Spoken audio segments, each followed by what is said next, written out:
जो लोग अभाव में जी रहे हैं। सपा के मुखिया व पूर्व मुख्यमंत्री अखिलेश यादव पहुंचे बलरामपुर। गैचड़ी विधायक स्वर्गीय एसपी यादव को दी श्रद्धांजलि। विपक्षियों पर बोला जमकर हमला। जी हां, आपको बताते चले कि सपा के राष्ट्रीय अध्यक्ष व यूपी के पूर्व सीएम अखिलेश यादव आज बलरामपुर पहुंचे। उन्होंने वहां पर गैचड़ी के विधायक स्वर्गीय डॉक्टर एसपी यादव को श्रद्धांजलि दी और संतृप्त परिजनों से मिलकर उन्हें सांत्वना दिया। बलरामपुर जनपद के गैचड़ी विधानसभा के विधायक डॉक्टर एसपी यादव बीते 26 जनवरी को मृत्यु हो गई थी। इनके दिवंगत आत्मा की शांति के लिए आज सपा के राष्ट्रीय अध्यक्ष एवं यूपी के पूर्व मुख्यमंत्री अखिलेश यादव बलरामपुर पहुंचे।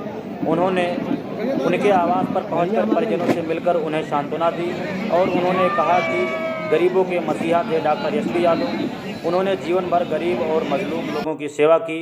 वह नेताजी के बहुत करीबी एवं मेरे परिवार के समान थे, इसलिए हम सब उनके निधन पर बेहद दुखी हैं। स्वर्गीय एसपी यादव के सुपुत्र राकेश यादव से उन्होंने कहा कि अपने पिता और परिवार को जो आपने खोया है उसको हम लोग भुला नहीं सकते। हमारी पार्टी के लिए वो बहुत महत्वपूर्ण व्यक्ति थे। इस दौरान उन्होंने बलरामपुर जनपद के सपा जिलाध्यक्ष एवं पूर्व सपा विधायकों से भी मुलाकात किया। कार्यक्रम स्थल पर मौजूद जनता ने भी उनका अभिवादन एवं स्वागत किया। प्रेस वार्ता के दौरान उन्होंने भाजपा पर निशाना साधते हुए कहा कि भाजपा ने कहीं कारखाने नहीं लगवाए, ना तो वो ये बताए कि कहीं कारखाने लगाए हैं तो बताएं। जो भी लगाया है वो समाजवादियों ने लगाया है। लेकिन अब तक डबल इंजन की सरकार है। 40 लाख करोड़ का इन्वेस्टमेंट अगर यूपी सरकार में आ रहा है तो बलरामपुर गोंडा में निवेश क्यों नहीं हो पा रहा। बेरोजगारी इजराइल जा रहा है। अग्निवीर के लोग कपड़े उतार कर सड़क पर आंदोलन कर रहे हैं। इससे भाजपा कैसे बच पाएगी। बीजेपी को इस बात की चिंता करनी चाहिए कि उनके सांसदों का परफॉर्मेंस क्या है। ये कोई नई आवाज़ उठी है। पीडीए वाली 90% लोग इसमें शामिल हैं, तो भारतीय जनता पार्टी कैसे बचेगी। आइए सुने पूर्व मुख्यमंत्री अखिलेश यादव ने और कुछ क्या कहा।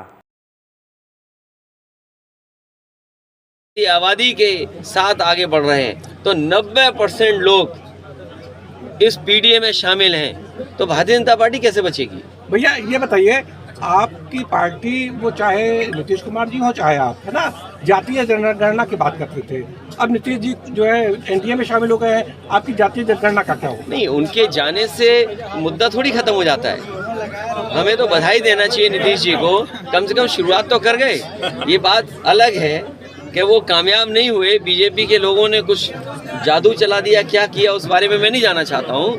लेकिन जो बात उठी है जाति जनगणना, आबादी के हिसाब से हक और सम्मान, बाबा साहब भीमराव अम्बेडकर जी यही तो चाहते थे। हमारा संविधान यही तो रास्ता दिखाता है।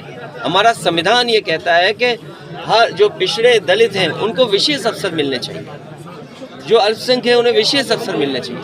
तो आखिरकार क्यों नहीं मिले।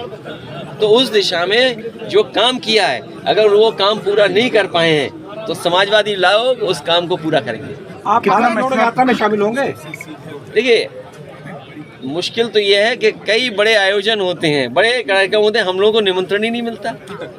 तो अपने आप क्या मांगे हम निमंत्रण। जैसे राम मंदिर में तो निमंत्रण मिला था आपको, अपने आप मांगने से मिला। जब आवाज उठाई हम लोगों ने कि बताओ हमारा घर गंगा जल से धोया, तब सुनने में आया कि उन्होंने कहा निमंत्रण दे दो, ठीक है इनको। अभी आप गए नहीं, कब तक जाएंगे दर्शन करने। वो समय आएगा। मैंने आपसे कहा कि ये देखिए जो समय है, समय के हिसाब से सब चीजें होती हैं और भगवान हमें बुलाएंगे तो हम जाएंगे। और कब उनकी इंडिया गठबंधन बनेगा नहीं बनेगा, कब इच्छा हो जाएगी बुलाने की, अब ये तो भगवान ही जानते हैं।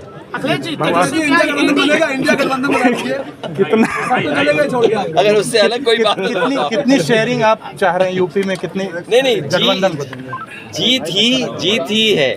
जो जीते वो सीट ले, जीत ही आधार है हमारा बंटवारे का सीट। वो तो जीत तो बाद में होगी, पहले तो बंटवारा होगा। आप भी कुछ चीजें जानते हो।